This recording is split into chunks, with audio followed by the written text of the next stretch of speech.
Welcome to Mega Nine TV. ప్రపంచ పటంలో ఉగ్రవాదానికి brand అంబాసిడర్గా మారిన దేశం పాకిస్తాన్.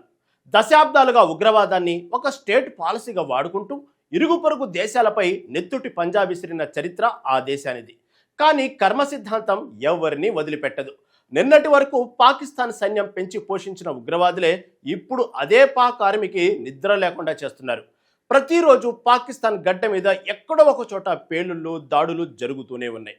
కానీ తమ తప్పులను సరిదిద్దుకొని ఉగ్రవాద మూలాలను ఏరిపారేయాల్సిన పాకిస్తాన్ ప్రభుత్వం మరోసారి తన పాత డ్రామానే మొదలుపెట్టింది.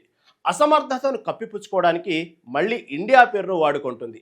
తాజాగా పాక్ ప్రధాని షెహబాజ్ షరీఫ్ కరాచీ వేదికగా చేసిన కామెంట్స్ సంచలనంగా మారాయి. తమ దేశాన్ని అస్థిరపరచడానికి ఇండియాయే ఉగ్రవాదులకు ఫండింగ్ ఇస్తుందని సంచలన ఆరోపణలు చేశారు. అంతేకాదు, గతేడాది మే నెలలో తాము ఇండియాకు భారీ షాక్ ఇచ్చామని గొప్పలు పోయారు.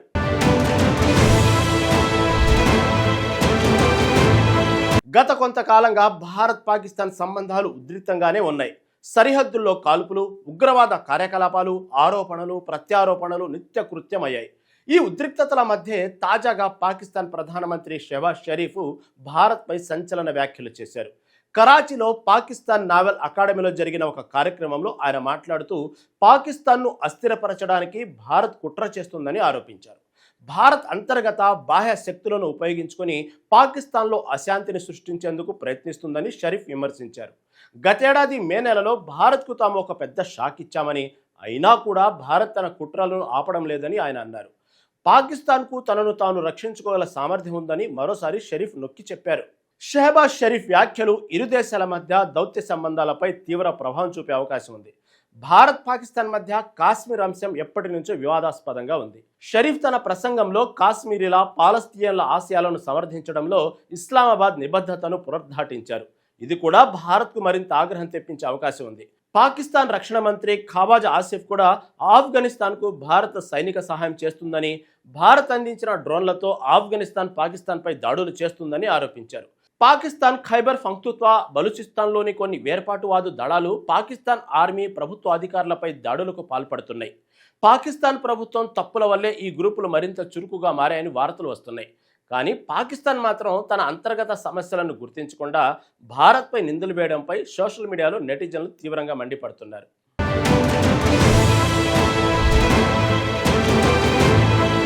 పాకిస్తాన్ ప్రధానమంత్రి షెహబాజ్ షరీఫ్ అంతర్జాతీయ మధ్యవర్తిత్వంలో పాకిస్తాన్ పాత్ర గురించి కూడా ప్రస్తావించారు. అమెరికా, ఇరాన్ మధ్య శాంతిని నెలకొల్పడంలో పాకిస్తాన్ కీలక పాత్ర పోషించిందని, తద్వారా పాకిస్తాన్ శాంతి దూతగా అవతరించిందని ఆయన తెలిపారు. అయితే ఒకవైపు శాంతి దూతగా చెప్పుకుంటూనే మరోవైపు పొరుగు దేశంపై ఉగ్రవాదాన్ని ప్రోత్సహిస్తున్నారంటూ నిరాధార ఆరోపణలు చేయడం విడ్డూరంగా ఉందని అంతర్జాతీయ పరిశీలకులు భావిస్తున్నారు. ఈ వ్యాఖ్యలు ఇరు దేశాల మధ్య శాంతి చర్చలకు ఎప్పటికీ అడ్డుగోడగానే నిలుస్తాయని స్పష్టమవుతుంది. అయితే ఈ ఆరోపణల నేపథ్యంలో భారత్ నుండి ఎటువంటి అధికారిక స్పందన ఇంకా రాలేదు. అయితే భారత్ ఎప్పుడు ఉగ్రవాదాన్ని ప్రోత్సహించదనేది ప్రపంచానికి తెలిసిన విషయం. గతంలో జరిగిన దాడులకు, ముఖ్యంగా జమ్మూ కాశ్మీర్లో జరిగిన పహల్గాం ఉగ్రదాడికి పాకిస్తాన్ మూలాలను భారత్ ఆధారాలతో సహా ప్రపంచానికి చూపించింది. ఆ తర్వాత భారత్ చేపట్టిన ఆపరేషన్ సింధూర్ పాకిస్తాన్కు గట్టి బుద్ధి చెప్పింది. అంతర్గతంగా ఇంత జరుగుతుంటే పాకిస్తాన్ మాత్రం పదే పదే ఇండియా పేరుని ఎందుకు వాడుకుంటుంది? దీని వెనుక ఉన్న ఒకే ఒక అజెండా, ద డైవర్షన్ ప్లాన్. ప్రస్తుతం పాకిస్తాన్ తీవ్రమైన ఆర్థిక సంక్షోభంలో కూరుకుపోయింది.